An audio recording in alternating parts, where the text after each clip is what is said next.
JRF যাই হোক না কেন, এগুলো পাওয়া আমাদের মতো মানুষের কাছে খুব কতটা গুরুত্বপূর্ণ। আমি তখন পুরুলিয়াতে একটি স্কুলে, স্বপ্নের স্কুল বাড়ি বলে একটি স্কুলের টিআইসি ছিলাম। বাবার শরীর খারাপ হয়ে পড়েছিল সেই সময়টাতে। হ্যালো স্টুডেন্টস, টপার স্টকের আরো একটি পর্বে তোমাদের সকলকে স্বাগত। আজকে আমাদের সঙ্গে আছেন আরো একজন টপার, যিনি ডিসেম্বর 2023-এর যে নেট পরীক্ষা সেখানে সফল হয়েছেন বাংলা বিভাগ থেকে। আমাদের সঙ্গে আজকেন শুভজিৎ মুখার্জি। আমি শুভজিৎকে স্বাগত জানাচ্ছি বিএসএসিআই। সবার প্রথমেই জিজ্ঞাসা করব, কেমন লাগছে, অনুভূতিটা কি? শুভজিৎ। আমার অনুভূতিটা আমি ঠিক এক কথায় বলে বা এভাবে বলে প্রকাশ করতে পারবো না।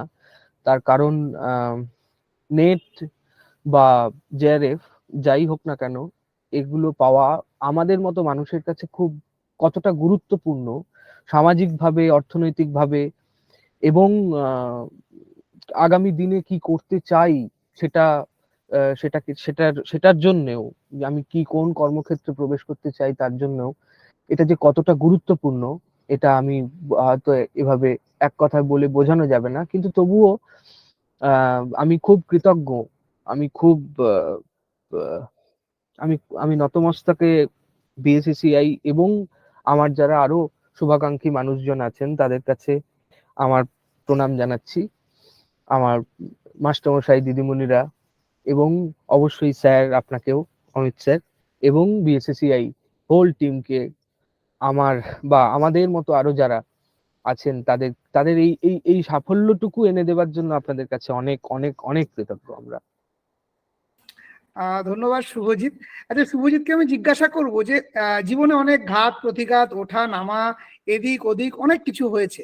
আমরা কথা বলে যতটুকু তোমার সঙ্গে বুঝেছি বা এই ছোট্ট সময়ে, তো তোমার পুরো জেআরএফ এর নেট পাওয়ার যে জার্নিটা, এই যে স্বপ্ন পূরণের জার্নিটা, একদম প্রথম থেকে কিরকম ছিল, কি ভাবতে, সেখান থেকে কিভাবে অসফল থেকে আজকে সফল শুভজিৎ, তো একটু যদি সেটা আমাদেরকে জানাও। স্যার, প্রথমেই বলি, সফলতা হয়েছে ঠিক আছে, কিন্তু সফলতা থেকেও আমার সার্থকতাটা খুব জরুরি। যেন আমি সার্থক হতে পারি তার জন্য আপনাদের কাছে আমার আশীর্বাদ চাওয়ার আছে, এক। আর দ্বিতীয় হচ্ছে, প্রথম থেকে যদি বলা যায় যে আমি বিএসসিসিআই এর সঙ্গে আজ থেকে জড়িয়ে নেই। আমি বিএসসিসিআই এর প্রথম অনলাইন ক্লাসের জন্য সাবস্ক্রিপশন নিই 2022 সালে, এবং শুরুর দিকে হয়তো 1-2 মাস পরে, ওই ওই যে ব্যাচটা চলছিল তার 1-2 মাস পরে নিয়েছিলাম। আমি তখন পুরুলিয়াতে একটি স্কুলে, স্বপ্নের স্কুল বাড়ি বলে একটি স্কুলের টিআইসি ছিলাম। তখন আমি ওখানে থেকেই পড়াশোনার চেষ্টা করছিলাম, কিন্তু বিভিন্ন কারণবশতই আহ, একটা প্রভূত চাপ ছিল সেই স্কুলে, নতুন কনস্ট্রাকশনের চাপ, ইত্যাদি ইত্যাদি বিভিন্ন কারণে আমার বাবার শরীর খারাপ হয়ে পড়েছিল সেই সময়টাতে। বিভিন্ন কারণেই আমি কিছুতেই, একটা তো পড়াশোনা করতে একটা যে সময়টা বের করতে হতো, আমি কিছুতেই পারছিলাম না। আমারই ত্রুটির জন্যই হয়তো পারছিলাম না, কিন্তু শেষ পর্যন্ত আহ, আমি আমার সিনিয়রদেরকে অনুরোধ করি যে আমাকে অন্তত কিছুদিনের জন্য ছেড়ে দাও, 2 বছর হয়ে যাওয়ার পরে ওখানে, যে আমাকে কিছুদিনের জন্য ছেড়ে দাও। আমি অলরেডি একটি ইনস্টিটিউশনের কাছে পড়ছি নেটের পড়া, এবং আমাকে একটু পড়তে দাও, পড়ার জন্য যদি সুযোগ করে দাও তাহলে আমি হয়তো পরীক্ষাটায় পাশ করলেও করতে পারি। কারণ আমি ততদিন অবধি মানে ততদিনে আমার এই কনফিডেন্সটা এসেছিল যে আমি নেট যদি ঠিক মতো পড়তে পারি, সময় নিয়ে পড়তে পারি, তাহলে আমি নেটটা পাশ করতে পারবো বলে এইটুকু ধারণা। এবং সেটা অবশ্যই আপনাদের পড়াশোনার সঙ্গে যুক্ত হওয়ার পরে। হ্যাঁ, মানে আমার আমার কলেজ ইউনিভার্সিটি লাইফের যে পড়াশোনা, বা সাধারণত ভালো কলেজ, ভালো মাস্টারমশাই, দিদিমণি এবং আহ, বন্ধু স্বজনদের পারিপার্শ্বে থাকার ফলে আরো 5জন মানুষের যেটা ধারণা তৈরি হয় যে পড়াশোনা এভাবে করতে হয়, ঠিক সেইভাবে পড়াশোনা করে নেট পাশ করা যায় বলে ততদিনে আমার সেই ধারণাটা ভেঙেছিল। তার জন্য একটা নির্দিষ্ট পরিকাঠামো দরকার, অন্তত পড়াশোনার একটা স্টাইল দরকার, স্মার্ট ওয়ার্ক করতে হবে, এবং তার প্রচুর পরিমাণে প্রশ্নের মুখোমুখি হতে হবে।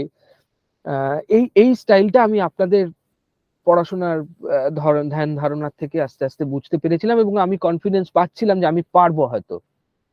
এবং তারপরে আমি 2023 সালের জুলাই মাস নাগাদ কলকাতায় ফিরে আসি এবং তারপরেও আমি 3 মাসের আর একটা কাজ করতে হয় আমাকে সাস্টেনের জন্য, এবং তারপরে আমি খুব ঠান্ডা মাথায় অল্প পুঁজির ব্যবসা যেরকম ভাবে শুরু করে সেরকম ভাবে আমি পড়াশোনা করতে শুরু করেছিলাম।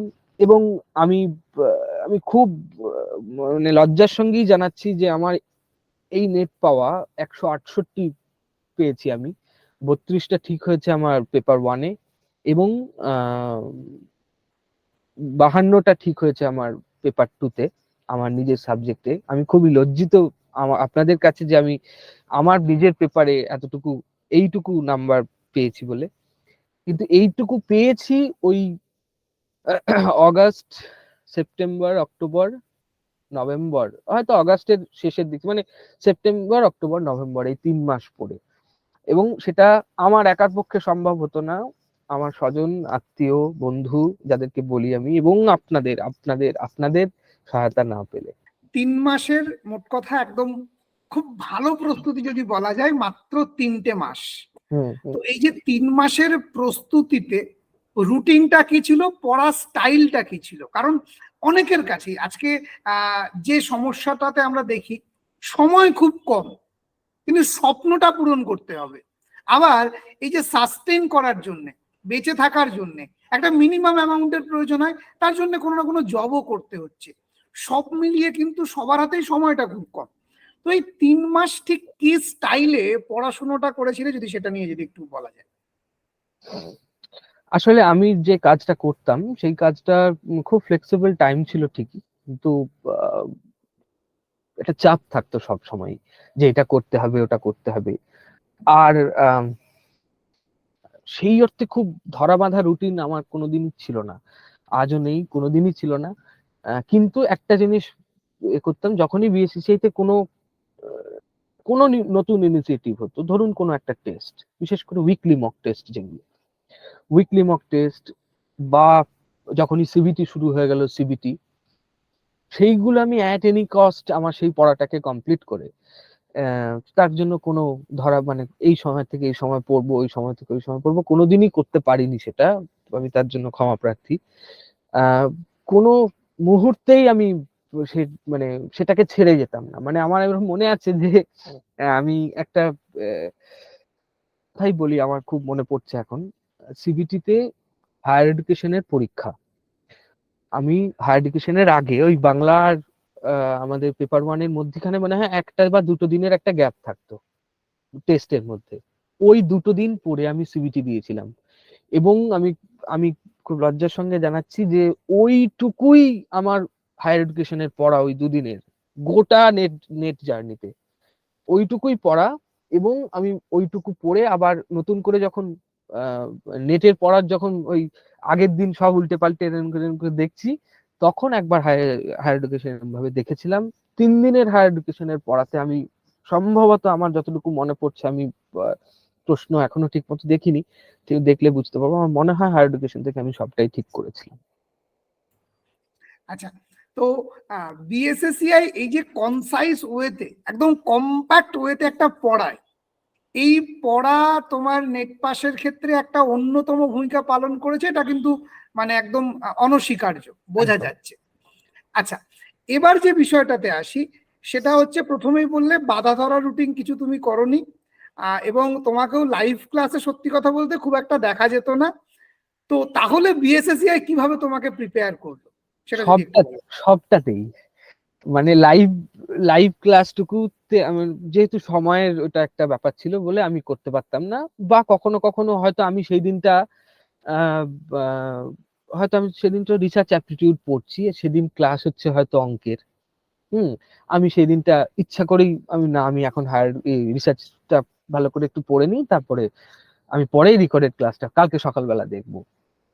আর একদম নেট পড়ার যে ধরন, সেই ধরনের প্রস্তুতি থেকে শুরু করে আজকে আমি আপনার সঙ্গে কথা বলছি, এই গোটা পথটাতেই বিএসসিসিআই আমার সঙ্গে ছিল এবং প্রতি মুহূর্তে সঙ্গে ছিল। মানে আমি এটা এটা আমাকে স্বীকার করতেই হবে যে নেটের যাবতীয় বিষয় আমি জেনেছি বিএসসিসিআই এর কাছ থেকে, শিখেছি বিএসসিসিআই এর কাছ থেকে, এবং অ্যাপ্লাইও করেছি বিএসসিসিআই এর মতো করেই, মানে মক টেস্ট থেকে শুরু করে, উইকলি মক টেস্ট থেকে শুরু করে, সিবিটি থেকে শুরু করে, এবং স্টাডি মেটেরিয়াল অব্দি, মানে আমি যতটুকু পড়েছি, যেভাবে পড়েছি সেটা সবটাই বিএসএসিআই।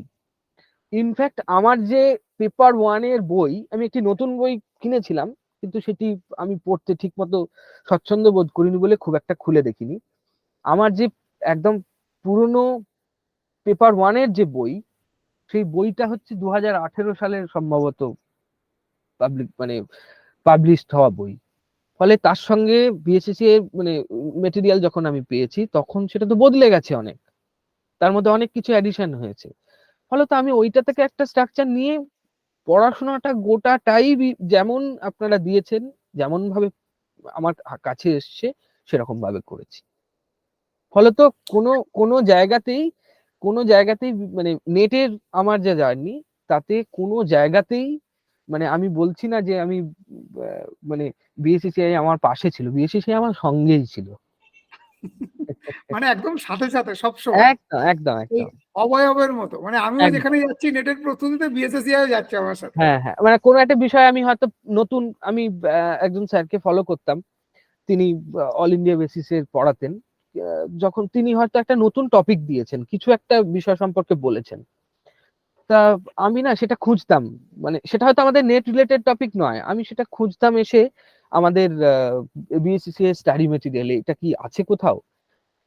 তখন দেখতাম মানে বিএসসিসি এর স্টাডি মেটেরিয়ালে থাকলে আমি সেটা আরো সহজে বুঝে যাব, সহজ ইংরেজি অথবা সহজ বাংলায় আমি বুঝতে অনেক বেশি স্বচ্ছন্দ বোধ করবো বিএসসিসি এর স্টাডি মেটেরিয়াল, বা ওদের আহ, যদি লাইভ ক্লাসে সেটা সম্পর্কে স্যার বা ম্যাডাম কিছু বলেছেন সেটা নিয়ে।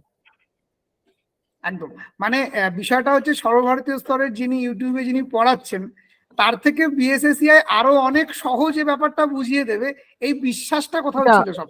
আমার কাছে ছিল, কারণ আমার মনে হয়েছে বারবারই যে আহ, প্রত্যেকটা পেপারের বাংলার জন্য বা আবার ইকোনমিক্স মানে কমার্সের জন্য এগুলো না আলাদা, মানে পেপার ওয়ানের স্টাইল পদ্ধতি, তার তার কোয়েশ্চেনের কাঠিন্য মান, এগুলো একটু আপস এন্ড ডাউন করে।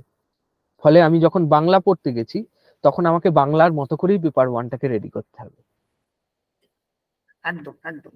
আচ্ছা, এই কথা প্রসঙ্গে একটি বিষয় আসলো যে পড়াশুনোর ধরন, মানে কলেজ ইউনিভার্সিটিতে যেরকম পড়া হয় আর নেটের পড়া, যদি দেখা যায় যে কলেজ ইউনিভার্সিটিতে আমরা যেগুলো পড়ে এসেছি নিয়ার অ্যাবাউট নেটে সেগুলোই জিস্ট করে আছে, তো পড়ার ধরন কি একই রকম, একটু বেশি খেটে পড়লেই হয়ে যায় নাকি আলাদা? এই বিষয়ে আপনার কি মতামত? দুটো ধরন সম্পূর্ণ আলাদা বলে আমার মনে হয়েছে। কলেজ ইউনিভার্সিটির পড়ার ধরন অনেক বেশি অনেক বেশি ইন্টারপ্রিটিভ, আপনি ইন্টারপ্রিট করতে পারবেন বিষয়টাকে। আমি আমার মত, আমার একটি টেক্সট সম্পর্কে আমার মত, সেটা হয়তো সর্বজন গ্রাহ্য হতে পারে অথবা সর্বজন বিরুদ্ধও হতে পারে, আমি বলতে পারি, আমি ক্লাসে উঠে স্যার ম্যাডামের সামনে সেটা রাখতে পারি। কিন্তু নেটের ক্ষেত্রে সেটা সম্ভব নয়। নেট বা সেট বা জেআরএফ পাওয়া মানে যাই হোক না কেন, সেটা পরীক্ষাটা তো একই প্রায়। সেখানে আপনি কতটা জানেন, আমি কতটা জানি, আমার কতটা জ্ঞান, কিচ্ছু এসে যায় না। আপনি কতটা অ্যাপ্লাই করতে পারছেন, আপনার কতটা স্কিল, সেইটাকে আপনি কতটা ভালো মতো সেখানে প্রকাশ করতে পারছেন, সেটাই সেটাই গুরুত্বপূর্ণ। কলেজ ইউনিভার্সিটিতে পড়া বা পড়ানো এবং net preparation, after all it is a competitive exam. হ্যাঁ, ফলে আপনাকে মাথায় রাখতে হবে যে এটাতে কোনো জ্ঞান জাহির করার জায়গা নয়। আপনাকে একটা একটা একটা একটা সার্টেন স্টাইল, সেটা আপনার নিজস্বই হতে পারে, কিন্তু একটা সার্টেন স্টাইলে যেতে হবে। আচ্ছা, এখন নেটের প্রশ্ন দেখলে যেটা সবাই বলছে যে খুব কনসেপচুয়াল আসছে, তো খুব গভীরে গিয়ে পড়তে হবে, তো কলেজ ইউনিভার্সিটিতেও তো গভীরে গিয়ে পড়তে হয়, তাহলেও একটা পার্থক্য কি, সেটা কি মনে হচ্ছে? একটা আমার পরীক্ষা দিতে গিয়ে মনে হয়েছে কনসেপচুয়াল প্রশ্নের কনসেপ্ট ক্লিয়ার করতে পারে একমাত্র টেক্সট, একমাত্র টেক্সট। আপনি কতটা টেক্সট পড়ে আপনার কি মনে হয়েছে সেটাতে কনসেপ্ট পরে ক্লিয়ার হয়, সেটা একটা নিজস্ব মত তৈরি হয়। একমাত্র লেখকের নিজস্ব লেখায় তার কনসেপ্ট ক্লিয়ার করা যেতে পারে, এবং সেটাকে বারবার করে পড়া এবং তার থেকে সম্ভাব্য কি কি প্রশ্ন আমি একজন মডারেটর হলে আমি কি করতাম সেইটা খুঁজে বার করা, এবং এরকম কল্পনা করতাম আমি যে আমি মডারেটর হলে আমি এই প্রশ্নটা দিতাম, হ্যাঁ এটাতে একটা শুদ্ধ অশুদ্ধ দিতাম, এবং আমি ছাড়া আর কেউ এটা ঠিক করতে পারতো না। এই রকম একটা ধারণা আর কি তৈরি করা। কিন্তু যেটা আসল প্রশ্ন সেটা হচ্ছে যে কনসেপচুয়াল প্রশ্ন মানেও আপনাকে টেক্সট খুঁটিয়ে পড়তেই হবে, তাছাড়া আপনি কনসেপ্ট ক্লিয়ার করতে পারবেন না। আপনার কনসেপ্ট আপনার কাছে, লেখকের কনসেপ্ট নিয়ে আপনাকে কাজ করতে হবে নেট পরীক্ষা বা সেট পরীক্ষার ক্ষেত্রে। তার মানে একটা জিনিস খুব স্পষ্ট, যেটা হচ্ছে নেট সেট পরীক্ষা আফটার অল একটা কম্পিটিটিভ এক্সাম, এবং এই কম্পিটিটিভের ধরনেই পড়তে হবে। একদম একদম। আচ্ছা, বিএসএসসি এর পড়ানোর ধরনে সেই ধরনটা কি আদৌ খুঁজে পাওয়া যায়? কম্পিটিটিভ এক্সামে যেভাবে পড়ানো উচিত সেভাবেই পড়ায়। আমি এখানে আপনার আমি কয়েকজন স্যারের নাম করতে পারি, সকলের কথা আমার বলা উচিত কিন্তু আমি ক্ষমা চেয়ে নিচ্ছি, আমার সকলের নাম মনে নেই। কিন্তু বিশেষ করে আমি যখন প্রথমে পড়া শুরু করেছিলাম 2022 সালে, রজত স্যার অঙ্ক করাতেন। আমি কি ভুল বলছি স্যার ওনার না নাম? না, একদম ঠিক। রজত স্যার, আমার আমার অশেষ প্রণাম ওনার চরণে। আমি আমি জীবনে অঙ্ককে এত বেশি ভয় করতাম, আর আজকে আমি খুব গর্ব নয় এটা, আমি আমি পারি মানে আমার মতো সাধারণ মানের একটা ছাত্র পারে মানে আমি মনে করি পৃথিবীর সমস্ত ছাত্র পারতে পারে। আমি ডেটা ইন্টারপ্রিটেশনে আমাদের এত কম্পিউটারের টেকনিক্যাল জটিলতা সত্ত্বেও আমার মতো ছাত্র ডেটা ইন্টারপ্রিটেশনে 4টে ঠিক করে আসা মানে এটা একটা, আমি মনে করি যুগান্তকারী একটা একটা একটা ব্যাপার। হ্যাঁ, এবং এটা রজত স্যার এবং এবার যিনি পড়িয়েছেন বিদ্যানন্দ বাবু, আমি তাদেরকে অশেষ অশেষ অশেষ ধন্যবাদ জানাচ্ছি, এবং আমি আমি প্রণাম জানাচ্ছি তাদেরকে। হ্যাঁ, আর আর আহ, আমার মনে পড়ে বাংলা বাংলা ক্ষেত্রে ম্যাডাম শ্রুতি ম্যাম পড়াতেন সম্ভবত, শ্রুতি ম্যামের কথা আমার খুব মনে আছে। আচ্ছা, সৌভিক স্যার যেভাবে পড়ান, আমি আমি খুব খুব কৃতজ্ঞ তাদের কাছে। আমি আমি একভাবে দেখুন, আমি নিজে টিউশন পড়িয়েছি, গ্রাজুয়েশনের টিউশনও পড়িয়েছি, খুব অযোগ্য ভাবেই পড়িয়েছি হয়তো, কিন্তু পড়িয়েছি। আমি পড়াতে গিয়ে ছাত্রছাত্রীদের কাছে যেভাবে পড়িয়েছি, যখন আমি ক্লাস করতাম তখন ভাবতাম হয়তো তিনি সেভাবেই পড়াবেন, কিন্তু আমার মাথায় তখন আসতো না এটা কম্পিটিটিভ এক্সামের পড়া, উনি যেভাবে পড়াচ্ছেন আসলে কম্পিটিটিভ এক্সাম মানেই ওইভাবে পড়াতে হবে। আমার সঙ্গে আমাদের আরো বন্ধু বান্ধবের যখন আলোচনা হতো বিভিন্ন বিষয় নিয়ে, পড়াশোনা নিয়ে, আমার বন্ধুবৃত্তের কাছেও আমার অশেষ অশেষ কৃতজ্ঞতা। আম, তাদের সঙ্গেও যখন কথা হতো, আমাদের ক্লাস নিয়ে যখন কথা বলতাম, তখন আমি বারবারই একটা কথা বলতাম যে বাবা, যেভাবে পড়ানো হচ্ছে সেভাবে পড়ানোটা, আমি কাউকে ছোট করছি না, কাউকে বড় করছি না, কোথাও নয়, যেভাবে পড়ানো হচ্ছে তুমি যদি একসেপ্ট করতে পারো, মন থেকে একসেপ্ট করতে পারো এবং সেইভাবেই যদি পড়তে পারো, তোমার অসুবিধা হবে না, কোনো ক্ষেত্রেই অসুবিধা হবে না। একদম। তো এবছর পরীক্ষা দেওয়ার পর কি মনে হয়েছিল যে নেটটা হয়ে যাবে? শিওর শট না ছিলে? না না, একদমই না। শিওর শট থাকার মানে ধৃষ্টতা আমার নেই, কোনোদিনই নেই। ইনফ্যাক্ট আমি যখন পরীক্ষা দিয়ে বেরিয়েছি, আমার বান্ধবী পরিচিতা, তিনিও আপনাদের কাছেই পড়েন, তিনি আমাকে একটা ভুল ধরে দিয়েছিলেন যে ওই আমাদের রহমতুল্লাহ যে প্রশ্নটার উত্তর হয় সেই প্রশ্নটায় আমি করে এসেছিলাম ভেকুমিয়া, ওই কাকে মুরগি প্রদান করা হয়েছিল, আমি ভেকুমিয়া করে এসেছিলাম। এটা আমি ভুল করেছি। এবার বেরিয়ে আসছি যখন আমরা দুজনে একসঙ্গে, ঘটনাচক্রে তারও টিসিএস এই সিট পড়েছিল, এবং একসঙ্গে যখন বেরিয়ে আসি তিনি আমার ভুল ধরছেন, আমি তার ভুল ধরছি। আমি বলেছিলাম আমার তো হবে না। তারপরে আমি যখন রেজাল্ট বেরিয়েছে, মানে অ্যান্সার কি বেরিয়েছে যখন, তখন আমি দেখি আমার তো বাংলা নিয়ে আমি যার পড়া নাই লজ্জিত, এখনো লজ্জিত আপনাদের কাছে, কারণ আমি সেই অর্থে মার্কস পাইনি। কিন্তু আহ, যখন পেপার ওয়ানের আমি অ্যান্সার কি মেলাচ্ছি তখন দেখলাম যে আমি 32টা ঠিক করেছি পেপার ওয়ানে। আহ, আমার মতো খুব সাধারণ মানের ইংরেজি জানা একটি মানুষের কাছে এই এই 32টা প্রশ্ন ঠিক করে আসা আমি আমি খুব কৃতজ্ঞ যারা আমাকে পড়িয়েছেন, যারা আমাকে সাহস জুগিয়েছেন তাদের কাছে। এবং সেই ক্ষেত্রে দাঁড়িয়ে তারপরে আমার মনে হলো আমি একটু টেস্ট করে দেখি যে প্রথম 10টা প্রশ্ন ঠিক হয়েছে কিনা। তারপরে আমার দেখলাম 10টার মধ্যে 4টে না 3টে এরকম ঠিক হয়েছে। তারপরে আমি দেখলাম যে দেখি তো আমি আনসিন প্যাসেজটা ঠিক করেছি কিনা। তখন দেখলাম আনসিন প্যাসেজে আমার 10টার মধ্যে 9টাই ঠিক হয়ে গেছে। একটা ভুল হয়েছে, কিন্তু সেই ভুলটাও না, এটাতে আমার খুব দুঃখ লেগেছিল। এটাতে আমি ছিলাম যে আমি একটাও ভুল করব না। তারপর আলটিমেটলি দেখলাম আমার কত 52টা ঠিক হয়েছে। তা এই যে যতটুকুই পেয়েছি তাতেও আমি ভেবেছিলাম যে আমার হবে না, নেটটা হবে না। আমি তখন ওদেরকে বলতাম যে আমি আমি খুব প্রিপেয়ার ছিলাম যে আমি, এবং বাড়িতেও বলেছিলাম যে আমাকে আরো 6টা মাস সময় লাগবে। তারপরে তো যখন দেখলাম তখন 156 সম্ভবত আমাদের এলএস কাট অফ এসছে জেনারেলে, আর আমি পেয়েছি 168। আর 4টে প্রশ্নের জন্য সম্ভবত জেআরএফ হয়নি। এবং এবং না না আমি জেআরএফ পাওয়ার মতো পরীক্ষাও দিইনি। আমি জেআরএফ পেয়ে গেলে এটা হয়তো অনেকটা ভাগ্যের উপর নির্ভরশীল হতে হতো আমাকে।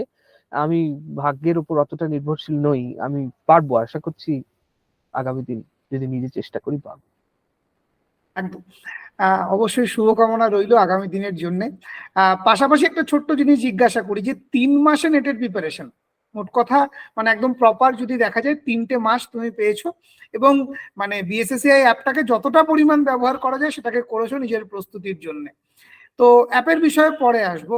তো 3 মাসে যদি দেখা যায় পেপার 1-এর 10টা ইউনিট, পেপার 2-এর 10টা ইউনিট, টোটাল 20টা ইউনিট। তো কোন কোন ইউনিট বা কোন কোন জায়গাগুলোকে সব থেকে বেশি গুরুত্ব দিয়েছো, যদি এই বিষয়ে একটু বল। আমার খুব প্রিয় বিষয় হচ্ছে মধ্যযুগ। প্রিয় সময় যদি বলা যায়, খুব প্রিয় সময় মধ্যযুগ, কিন্তু আমি মধ্যযুগ খুব একটা গুরুত্ব দিতে পারিনি। আমি ভাষা পড়েছিলাম ভালো করে, গল্প, প্রবন্ধ,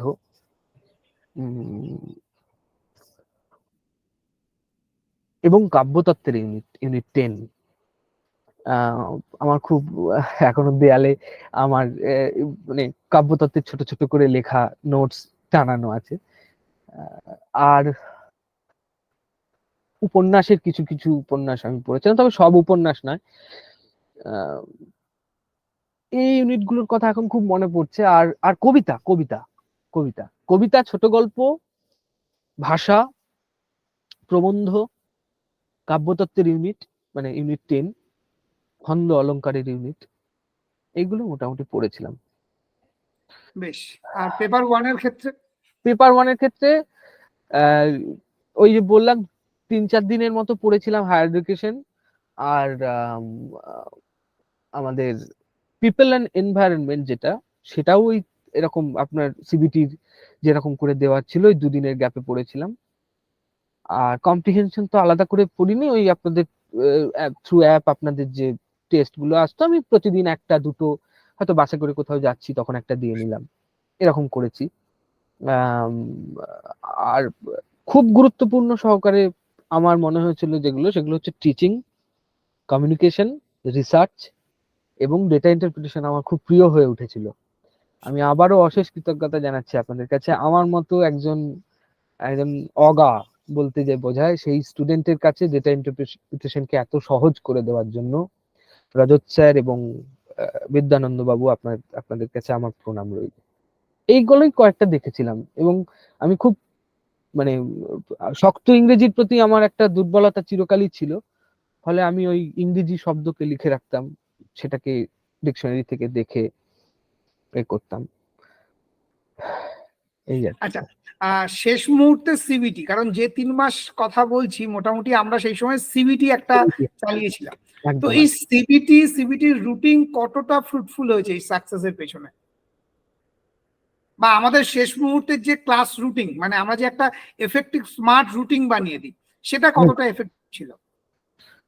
আমি স্যার ক্লাস রুটিনটা সম্পর্কে আমি একদমই নই, মানে আমি হ্যাঁ। একদমই ফলো করিনি, প্লিজ কিছু মনে করবেন না। আমি আমি সিবিটির কথা বলতে চাই। আমি সিবিটির জন্য আমি সিবিটির জন্যই আমি পেয়েছি যা পাওয়ার। এই এই 168টি নাম্বার সিবিটির জন্যই পেয়েছি। একদম বেশ। একদম। এখানে আর কোনো সিবিটি ছাড়া, আমি এটা প্রত্যেককেই বলতে চাই, সিবিটি ছাড়া কোনো পরীক্ষা দিতে যাওয়া মানে একটা ঢাল তরোয়ালহীন যুদ্ধে নামার মতো, কিন্তু ছাড়া। একদম। আমরা সে কারণেই প্রত্যেকটা পরীক্ষার সঙ্গে সঙ্গে একটা করে সিভিটি নামাই শেষ মুহূর্তে, এবং একদম ওটা খুব মানে খুব কি বলবো, খুব রিসার্চ করে বানানো হয়, যাতে পড়তেও পারে ছেলেমেয়েরা এবং বিষয়টা কমপ্লিট করতে পারে, একটা ওভারভিউ যাতে তৈরি হয়ে যায়। তো আরেকটি বিষয় যেটা হচ্ছে, রাস্তাঘাটে যেতে বাসে ট্রেনে বিএসএসসিআই অ্যাপের কোন কোন ফিচার্স গুলো আপনার খুব ইউজফুল লেগেছে? কারণ আমাদের অ্যাপে প্রচুর ফিচার্স আছে, তার হুম, মধ্যে থেকে। হ্যাঁ একদম কোয়েশ্চেন ব্যাংক। আমি মনে করি যে কোয়েশ্চেন ব্যাংক হচ্ছে এমন একটা যেখানে বিশেষ করে বাংলার টপিক গুলোর থেকে বলছি আমি, 10টা করে 15টা করে কোনো কোনো ক্ষেত্রে, কোনো কোনো ক্ষেত্রে 5টা করে ছোট ছোট করে সেট সাজানো থাকে। মানে আমার যদি আধ ঘন্টার দূরত্ব হয়, আমি একটা 10টা বা 10টার দুটো দিয়ে দিতে পারবো। তারপরে একটা কম্প্রিহেনশন দিয়ে দিতে পারবো। একটা একটা এরকম ভাবে কোয়েশ্চেন ব্যাংক গোটাটাই আমার মনে হয় এটা আমরা রাস্তাঘাটে যেতে যেতেও করে ফেলতে পারি। বাড়িতে করতেই হবে বসে শান্ত মস্তিষ্কে, কিন্তু ওই সময়টাকেও আমরা ইউটিলাইজ করতে পারি কোয়েশ্চেন ব্যাংকের মাধ্যমে। আর কোন কোন ক্ষেত্রে যখন একটা ছোট ছোট টপিক আছে, ধরুন একজন ম্যাডাম দুটো বিষয় একসঙ্গে পড়াচ্ছেন, দুটো টপিক একসঙ্গে পড়াচ্ছেন, হয়তো দুজনেরই ছোট গল্প একসঙ্গে পড়াচ্ছেন। একজনের ছোট গল্পটা আমার হয়ে গেছে, আরেকজনের ছোট গল্প আমি বাসে যেতে যেতে ওই বইটাকে নিয়ে পড়া এখন মুশকিল, আমি ওটা শুনতে শুনতে চলে যেতাম। আধ ঘন্টা 40 মিনিট যতটা হলো শুনতে শুনতে চলে গেলাম হেডফোন লাগিয়ে, যেখানে নামলাম সেখানে পজ করে দিলাম, পরে আবার যখন সময় পেলাম সেখান থেকে আবার শুনলাম। ফলে ভিডিও লাইব্রেরি, কোয়েশ্চেন ব্যাংক, এটা এটা এটা এটা এটা এটা খুব খুব উপকারী। একদম, মানে বিএসএসসিআই এর একদম প্রিমিয়াম ফিচার্স এই দুটো। একদম একদম একদম। আমি জানি বেশ, না অন্য কারোর ক্ষেত্রে কি করেন তারা, কিন্তু আমাদের ক্ষেত্রে খুব উপকার করেছে। একদম। তো খুব ভালো লাগলো কথা বলে। শুভকামনা রইল আগামী দিনে যাতে জেআরএফ হয়, আমরা আগামী জুনে জেআরএফ শুভজিৎ মুখার্জিকে পাই। ঠিক আছে, তো খুব ভালো করে পড়াশোনা করো, আর বিএসএসসিআই সাপোর্ট সব সময় তোমাদের সঙ্গে থাকবে। আজকের সেশন এই পর্যন্ত, প্রত্যেকে ভালো থাকবেন, ধন্যবাদ। Thank you sir, thank you.